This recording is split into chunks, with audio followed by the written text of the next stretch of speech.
So it was, a process over several years of figuring out, okay, this isn't a punishment.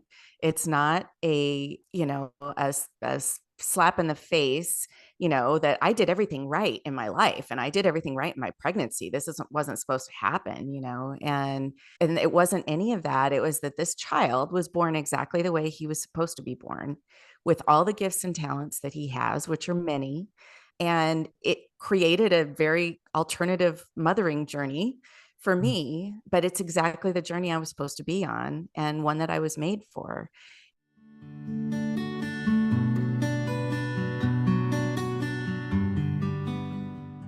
Welcome back. I'm Bridget Shipman, your host, and today I am speaking with Kari A. Baker. She's an author, speaker, and a podcaster who is the founder of Kind Families. Kari is going to share with you how she shifted from the pain, uncertainty, and as we all know, the isolation that comes with her son's autism diagnosis, like all of us do, right? Finding faith, fun, and hope for her son and family. If you ever felt that pain of receiving an autism diagnosis of your child, this episode is for you. You'll find valuable tips and insights to shift from pain to joy on your autism parenting journey. So, welcome to our show. Thank you so much for having me. I'm excited to join you today. Yeah, so I always visit with the guests before we hit the record button. And being moms, it just really instantly, there's a connection. Anyone who's listening that gets a diagnosis that takes you to your knees, I call them life tsunamis. It is very difficult.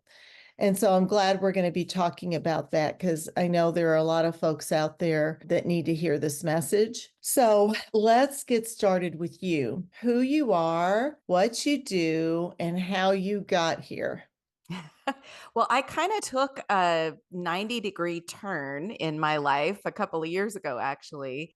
I was always in the financial services world. So that's what I went to college to do. And for almost 30 years, that was my career. And I started a few years ago just feeling kind of pulled away from it. My son was diagnosed about 10 years ago, actually, almost exactly 10 years ago this month. And so obviously my focus was on him for the large portion of that decade. And the things started to happen with him as he grew, as I started to see the progress that he was making and just the amazing kid that he is. I started thinking, gosh, this is something that I need to put more focus on. And I started feeling pulled away from the financial side of things and really pulled to some kind of advocacy, encouragement, inspiration effort for other parents who, just like you said, had gone through something like we have. I was far enough removed from my initial realization that Brady had autism that I was finally able to step back and see all the gifts that had come from it. And so a few years ago, I started making a plan to exit the financial services business. And then, as it turned out, with a sequence of events, I was given the opportunity to sell my practice. So it was kind of one of those wonderful things that fell into my lap through divine intervention, where I was able to have the opportunity to say, okay, I'm going in a totally different direction. And it's going to focus on being that community for other families that have gone through what ours have. And so the KIND acronym stands for Kids with Invisible Neurological Differences. And that had fallen into my lap 5 or 6 years earlier. And I didn't know what to do with it for the longest time. I liked the acronym. I set up a website with very little on it because I didn't know what I was doing with it yet. And then when I had this opportunity to walk away from the financial world, I was able to really start Kind Families in earnest. And what that looks like now is a podcast called the Kind Families Podcast. And then I do a lot of public speaking. It's one of my favorite things to do. And churches and schools, mentorship programs, other organizations, educational based conferences. And then my latest venture is actually publishing this book, Finding Kind, which really chronicles our story from awareness and awakening to Brady's neurodiversity to adjusting to life as a mom of an autistic child, and then really accepting and embracing the life that we were given and who my son is and who he is for all of his gifts and talents, not because who he is because of autism. So, I love that. That's a great message because I know when your child is newly diagnosed, you don't feel like that. no, You're not at right. all. It's very difficult to imagine getting to that side because with the moms that I work with, that is a very constant, consistent feeling that moms have. And so I guess the message here is that it's not always going to be so painful. But I know with your son, Brady, tell us about him and his diagnosis and Sure. your story. Yeah. So Brady walked on time and talked on time. And it was kind of interesting because I'd never known anybody with autism personally.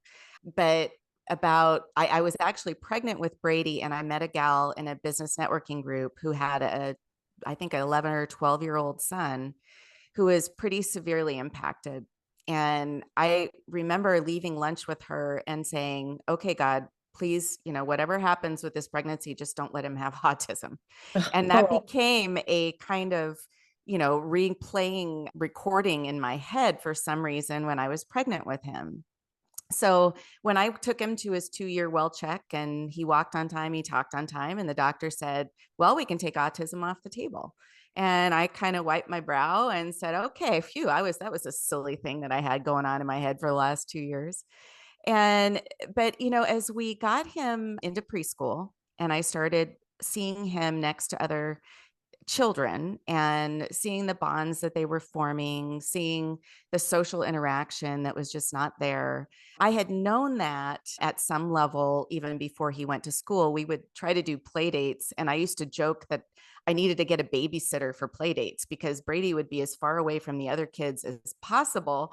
And so I had to be chasing him around and I couldn't be bonding with the other moms that were there at the play date. So he did not want to be around other kids. He had a tendency to run. He had an elopement issue whenever he became overwhelmed.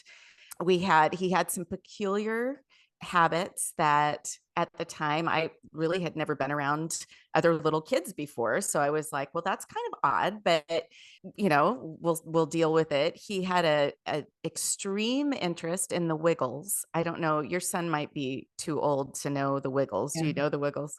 I So know of the Wiggles, but it was not in Joseph's time. so these are four Australian men who sing and dance and have all these little friends. And Brady went from never wanting to watch anything on TV to becoming completely obsessed with the Wiggles. But it started to graduate from just watching the show to becoming intently focused on the DVD covers and then wanting to take the DVD insets out and focus in on one little part of it. He wanted to cut out like Jeff's head or Murray's guitar. And me wanting to keep things neat. And I was said, no, no, no, I'll make a photocopy. I thought I was a genius. I'll make a photocopy of the DVD cover and then we'll cut out the little parts that you want. And he walked around with those little things like they were gold. Oh, And but it wasn't until he was in preschool and we had a wonderful pair of teachers who sent pictures home every day, maybe, you know, 50 pictures every single day of what wow. they did. And so then I could see that when the kids were in circle time, Brady was in the back of the room on his back, kind of rolling around. My husband called it doing the cockroach, rolling around on his back, those feet and his arms in the air. And I never saw him playing with the other kids on the playground. He was always by himself. And that really started to concern me. There were other developmental things like potty training and those kinds of things that weren't going the way that I had thought they should go, according to all my friends who were having very different experiences from me. And then one day I had shared some concerns with the teacher and came home and was just distracted. And I picked up a magazine that was on my desk.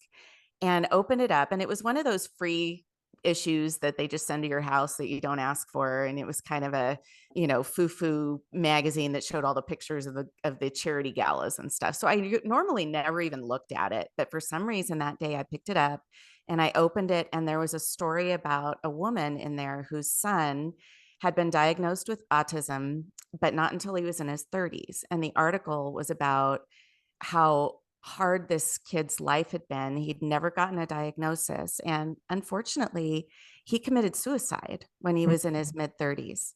And Mhm. this woman had started a program called Think Asperger's in Okay. honor of her son. And on the bottom of that article, there was an online quiz that you could go to. And as I'm reading this article, I even get chills talking about it even 10 years later. But the way she described her son as a child was just dead on for Brady.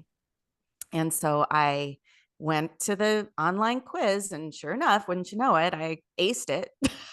Well, like 15 out of 15, yes. And I just crumbled. I knew in that moment. I mean, I hadn't talked to my husband about it. We hadn't gotten a diagnosis, but I knew in my heart exactly that's what it was. And having such limited exposure to anything about autism, it was completely devastating. I just My whole plan for the future, for the way my parenting was going to go, the things Brady was going to be able to do, they just evaporated in that instant. And so that was the kind of the start of our journey. It kind of happened in a waterfall all of a sudden, and that started us on our path. Yeah, I know that moment. We all have it, and it is a true process in grieving for the life that you thought that you were going to live versus the Right. life that you now have. And although, there's this inner voice, and I could hear you also saying there was something inside of you that was like, huh, from the time that you met this other lady at a workshop or in your business world, from the time that you actually get the diagnosis. And I Right. had the same thing. And so your initial reactions, what was the biggest struggle? Because I talked to so many moms, and it's so hard to make sense of anything after that moment. Right. It was interesting. So my parents live 3 blocks away from us. I'm very close with my parents, and I'm very blessed that they are nearby, and they are a huge part of Brady's life. But it was funny, talk about the mother's instinct. When I took that test and I was processing all of that, my mom happened to call me, and she could tell in my voice that I was not okay. Yeah. And she sent my dad over, and I collapsed in his arms and just sobbing in a way that I had probably never cried in my Yeah. whole life. I could get And emotional. Yeah, just I and feel you. but at that point when I finally, the tears kind of dried up, I knew that my next step was to talk to my husband about it. And he was at work, and I didn't know how he was going to react. I kind of imagined him going, Kari, he's just 3. He's just being a 3-year old, and you're reading too much into this. And so I had prepared myself for this debate that I was going to have when he got home. And so I went into research mode. When my dad left, I went on the computer and I just started doing all this research. And when poor John came home, and I didn't tell him right away because we needed to get Brady to bed, and then we sat down and I said, I think Brady has autism. And he just listened to me and he was like, okay, what do we do next? And it was one of those things. The thing that I did pick up from everything that I had read in the research is that you have to hit the ground running as young as you possibly can, because Mhm. the younger they are, the more their brains can react in a positive way to therapies and interventions. And so we just made a commitment that that was going to be our focus, and we did. And we spent thousands of hours with Brady in different types of therapies even before the diagnosis. I had a couple of moms, my business partner and then my best friend. I called them when I found out, and I realized it, and they both had a friend who had a son on the spectrum. So I had these calls with these women who were strangers who I'd never met before. And they told me, get him into speech, get him into OT, don't wait for the diagnosis. And that's what we did. And I mean, we just started running. And we didn't get the diagnosis just because of all the wait lists at different doctors and stuff until months later. But at least we had our foot in the door in some of these places so that we could get him started at least. Mm. So, but I kind of felt like I had to put the emotional side of it away because I was on this mission to make it better. And that's just kind of my personality style. It's like, okay, there's a problem. How are we going to fix it? Let's go Yeah. fix it, Yeah. and it took a couple of years, honestly, of this pace that we were on. And we were, you talked about isolation in the beginning. We didn't tell anybody. My partner and my best friend knew, my family knew, but we didn't know how other people were going to react to autism. And if they were as ignorant about it as we were, when Brady was diagnosed, we were afraid that of their reaction to Brady and to us. And so we were keeping this secret, and that was weighing on us. We were just telling people, oh, he has developmental delays and he had an aide in school. And some of the parents were saying, well, why does Brady have this helper in school? Oh, we're just working on some of his gross motor or fine motor. I'd come up with I'd say anything but autism. And that finally just wasn't livable anymore. That wasn't a way of life. And as Brady got older, I also didn't want him to feel like it was something he had to be ashamed about or keep quiet. And so it was, a process over several years of figuring out, okay, this isn't a punishment. It's not a slap in the face, that I did everything right in my life and I did everything right in my pregnancy. This wasn't supposed to happen, and it wasn't any of that. It was that this child was born exactly the way he was supposed to be born, with all the gifts and talents that he has, which are many. And it created a very alternative mothering journey for me, but it's exactly the journey I was supposed to be on and one that I was made for. And that was a long process. That was years in the making of coming to that realization and really making peace with it and being able to embrace it. Yeah, I can really relate because my story is I was the same way. I'm also a fixer. I'm also, let's solve this problem, right? And it's very, very physically and mentally challenging when you're in like fight or flight all the time. Right. Easy to get burnout, always so much to do. And, Right. Joseph is 32. And so that's a lot of the reason why I do this work. And I can feel that from you too. You're using your gifts and your talents to help other people. And on that journey, so you go from that to you start writing about your family. So how did you shift? How did you begin writing about your family? What was it that did that for you? Well, I actually started writing in 2018. But it was a very different type of writing then, because my faith had started to grow through this process and through various mechanisms. But I had found a Bible study, and I was amazed at how much I was sharing with the ladies at Bible study because I'd been so secretive for so long. And all of a sudden I'm spilling my guts. I would come home and tell my husband, you wouldn't believe what I just told them today. I can't believe I just told them this. And one woman said, you ought to write a book. And I was like, I have been looking for a book. I have been looking for something that would make me feel like I wasn't alone. That was a story of a family's experiences, not, clinical, not a medical journal, not, here's how you do therapies for your kid. And we looked for that and couldn't find it. And so I was like, that's my thing. I'm going to write on it. And I started writing, and man, it was gushing out of me for a couple of months. And I had probably almost the equivalent of a book in all of the stories I was telling. And I let my husband read it. And he said, Kari, this is just a message about how hard it is to be Brady's mom. Is that really what you want to have out in the world? And I Mm. said, no, that is not. And so I just kind of chalked it up at that point. I said, maybe that was just cathartic. It was me venting. It was me just getting out all of the frustrations on the schools and the other parents and the therapies and all the things. And I just did a brain dump of all of that stuff. And so when he told me that, I said, that is not what I want to have.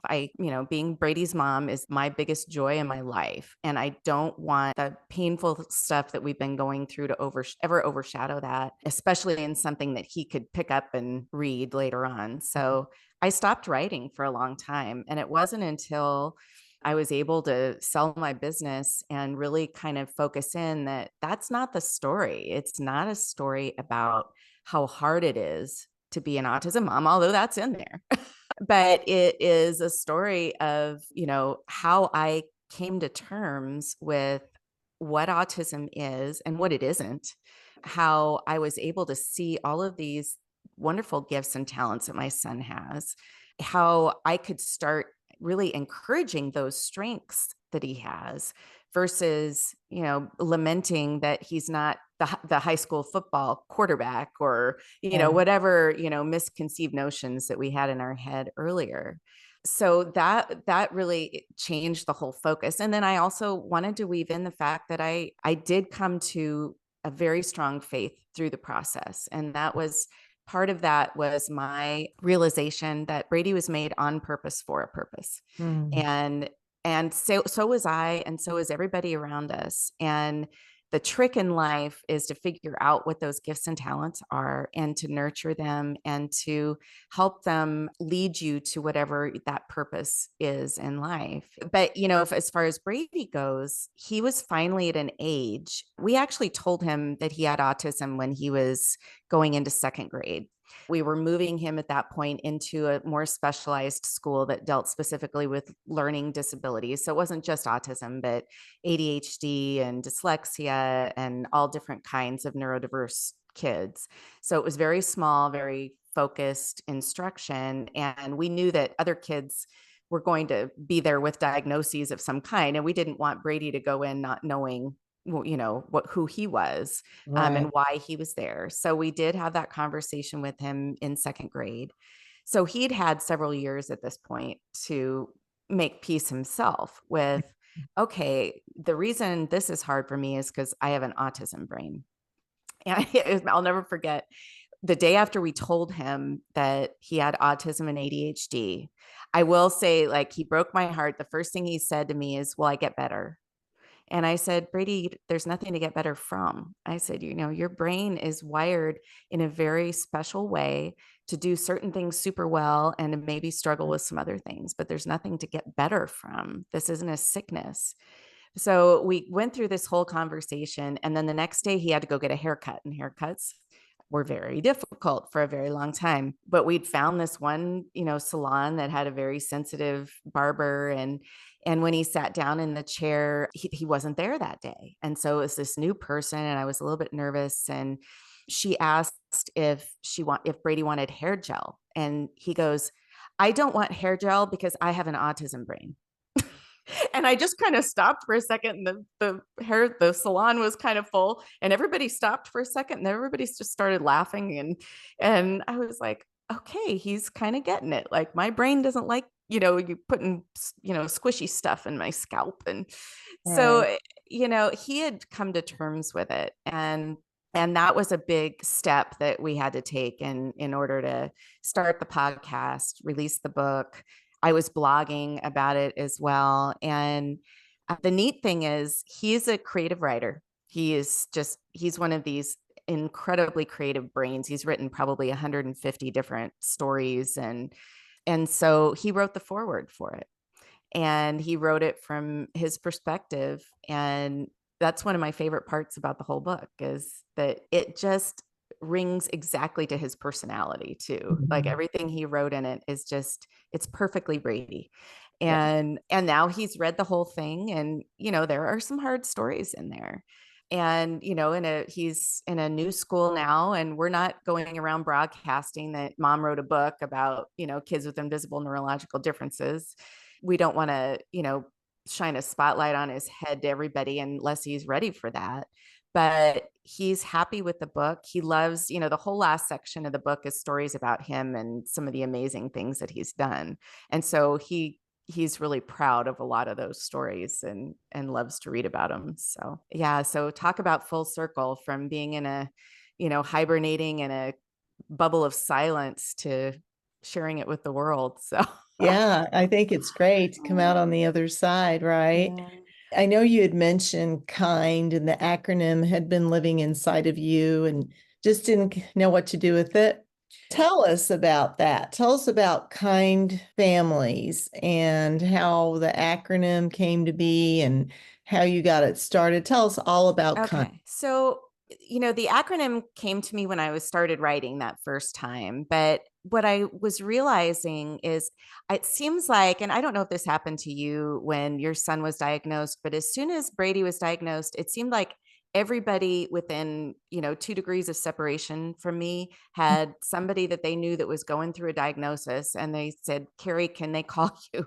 And so I was having a lot of these conversations with people I didn't even really know that well, but who were going through a similar path. And at one point, John said, wouldn't it be, I was going out to coffee and spending 2 or 3 hours with these women at a coffee or meeting them at church. And John's like, it would be nice if you could just get them all in the same room, and, Right. and deliver Yeah. a message to everybody at the Uh-huh. same time. So that kind of made me think a little bit. But what I also realized is a lot of these conversations, it wasn't just autism, ADHD, OCD, anxiety, sensory processing disorder. There's all these different neurodiversities Yeah. that kids can have. But when they're walking out on the street, they look just like every other kid. There's no visible disability. And, every day I thank God for all the things that Brady can do and that it is not a more severe disability that we're dealing with, but it also impacts the grace that people sometimes extend. So if they see Brady in, the Butterfly Wonderland gift shop and he's having a complete meltdown, they Mhm. look and they say, oh, that kid, she must be a terrible parent, or, that kid needs to be disciplined, or, whatever there is just a lack of understanding that his brain is wired differently. And sometimes if he reaches, a threshold, that Yeah. is the only way that his body will allow him to react. Yeah. And it happens with so many of these other diagnoses too. So when I was thinking about kind, and a lot of the different diagnoses represent themselves with similar symptoms, such as difficulty with social situations or difficulty with executive function, and those kinds of things that we help our kids with autism. Other families are going through very similar interventions, even though the diagnosis might be different. So part of kind was to really embrace any of those kids out there whose brains are just wired differently. So they're reacting to the world differently than a neurotypical child would. Mhm. And so part of it is just raising awareness that, we might be sitting across a table from each other, but my brain is going to process something very differently from how yours is. Even two neurotypical brains are going to process things very differently. And it's about, as especially now that Brady's 13, he's going to be 18 in 5 years. And all of a sudden, when he turned 13, this light bulb went off like, okay, I've been really hyper focused on how do we get through each stage of school. But now it's going to be, does he go to college? Does he, what kind of job does he get? And so, how do you, help these kind kids be able to function in a world that really wasn't made for them in the Mhm. first place and become productive human beings? And so a lot of the blogging I did was, kind of my observations of a world that's more difficult for our kids to work through. So, bullying, and I haven't even really written about this part yet. It was after I'd finished the book and I'm still processing it. But there were kids at Brady's old school who were using autism as a way to bully him. And they were calling things that were weird autistic. Oh, that's so autistic. Or making up songs about autism. And, I finally had to pull him out of that school. And it was, that was a wake up call for me. So there's this whole crop of neurotypical kids out there who don't understand neurodiversity at all and are using it against our kids. And so, I want to be speaking on that. I've been able, we were talking beforehand about how we've been able to have some really cool conversations with people through the podcast vehicle. And I met a gal through MasterCard who works for MasterCard who started their neurodiversity employee resource group. They got 1,400 employees at MasterCard that are either parents of special needs kids or neurodiverse themselves. And they've changed their whole interview process, their whole management process. So there's some really cool things happening as awareness builds for neurodiversity. And I just want kind families to be out there spreading that message. So, the podcast and the book and a blog on the website right now is where we're at. I do see starting a 501c3 down the road, and I'd love to be able to provide some of that behavioral counseling to our kids in scenarios where they're not as welcome right now. So, some churches just don't have the capacity to allow parents to go into a service and be fed because they don't know how to work with the kids that are in the Sunday school class. And that's always been in the back of my head that would be a function once we get set up the 501c3 to be able to fund that support for churches and other organizations. So it's Yeah. it's evolving as I go, and as I'm having these conversations like I'm having with you, other little light bulbs start going off. And but this is definitely, it's really funny. I had an opportunity to do consulting for my old life, my financial services world, after I had already started this. And I said yes initially because I walked away from a well paying job that was important to our family. And then I decided to spend a lot of money in doing this and self publishing a book and that sort of thing. So I said, oh, I ought to do that. But when I did, I said yes. And then I just felt sick to my stomach over it. And John said, then why are you doing it? Just tell him you won't do it. And I think that was just kind of my internal confirmation that past life is no more and kind is where I need to be focusing my energies and efforts. And I just feel completely fulfilled in doing that. And it's fun to do it next to my son too, because he's old enough to be involved in it now too, which is really, really cool. Yeah, I feel that for sure. It's all just wonderful what you're doing. You're taking your purpose and shifting it to, I always think it's what's the highest good of all for so many other families along with your own journey, right? So Right.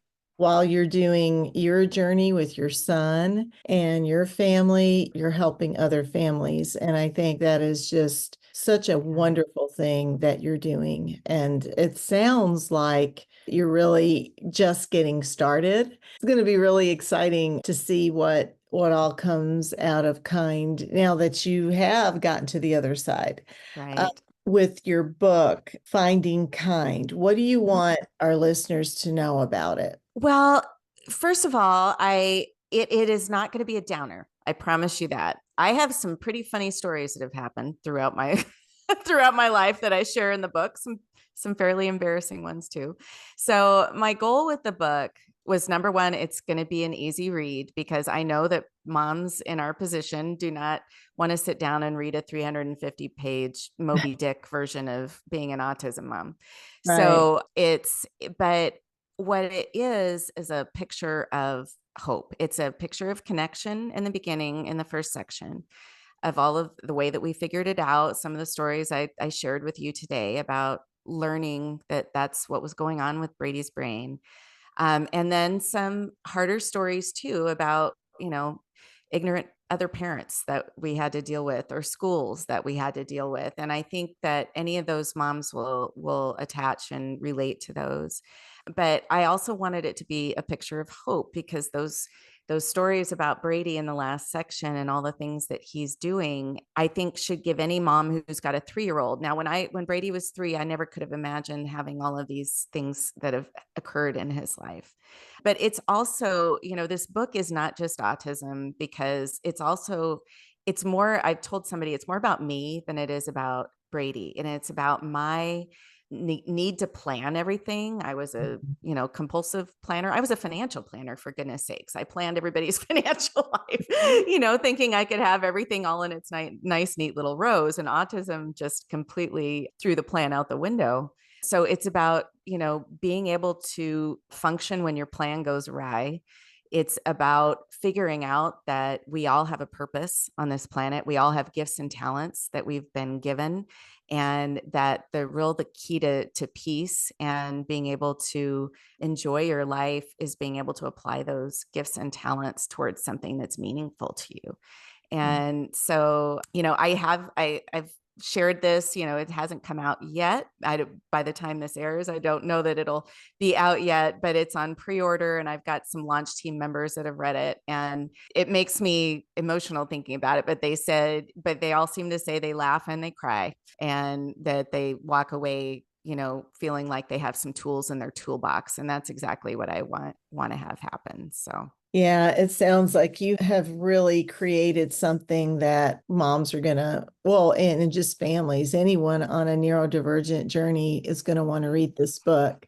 I I do hope so. want to ask you, what is your advice? I always like to ask this question. So if you could just, in a nutshell, what is your best advice for anybody that is experiencing this journey? Number one is find your community. That is so important. I was able to find a group of moms that all had kids on the spectrum that were about Brady's age through the developmental preschool that he attended. And those moms I'm still good friends with to this day. One of the boys that was part of that is part of that group, and he and Brady are best buddies.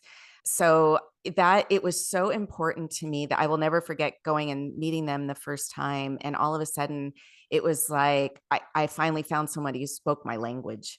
All the therapies and all the things their kids were doing were so similar to what was going on with Brady. And that was just such a relief. It was like a 2-ton weight off of my shoulders to meet these women and to be able to vent about some of the hard stuff, but also, be able to laugh about some of the awkward and funny Yeah. stuff.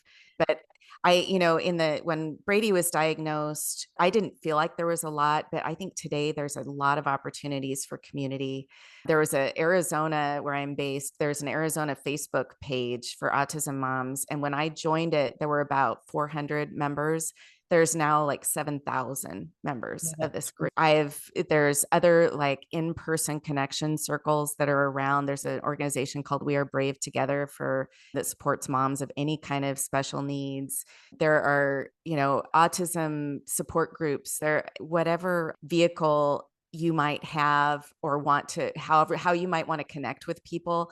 I think there's something out there now. So I just highly encourage you to find the community.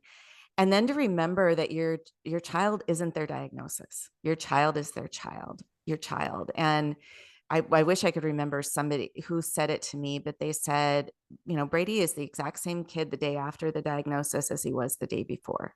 And not to limit your expectations on what your child can or cannot do based on a piece of paper that has a diagnosis on it. So those are kind of my two biggest things. Yeah, I 100% concur.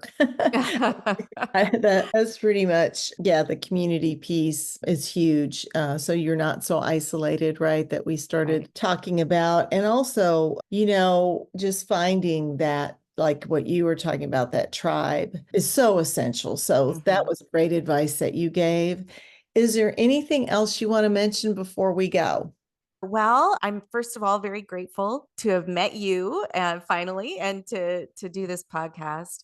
I just would love for this book to get in the hands of the families who need it. And that's who I wrote it for. I wrote it because it was the book I looked for and couldn't find. So my hope is to encourage and to inspire and, to give people a little bit of a connection to somebody who's been on your path before. So I'll keep going on this path until somebody tells me to stop. It'd have to be God, probably, but Yeah, I think you're just getting started. That's just my hunch here. Where can people find out more about you? So I've got two websites for the Kind Families. It's just kindfamilies.com. That one is supposed to focus specifically on kind families. If people want to have me as a speaker or want to look into any of the other work that I do, I have a KariABaker.com website. And then the podcast is the Kind Families podcast. That's on Apple and Spotify. And then the link to the book can be found on either one of those websites. You can, if you go to the website, the link to order the book is there as well. So Well, we will be sharing that too, because I I know appreciate folks are going to want to buy your book. it. And I'm just so grateful that you took the time out to talk to us. And I know you have to be a bit vulnerable to write a book, to tell your story, and to be able to help others, we have to be vulnerable. So thank you for doing that. Oh, absolutely. And thank you for all you're doing too. Always my honor. Well, this was a great interview. And if you enjoyed this episode, Joseph and I would appreciate if you would like and subscribe to our YouTube channel and help us spread the word for knowledge, hope, and inspiration. It's always great to do these interviews as we grow together. Please get the message out, and I'll see you in the next episode.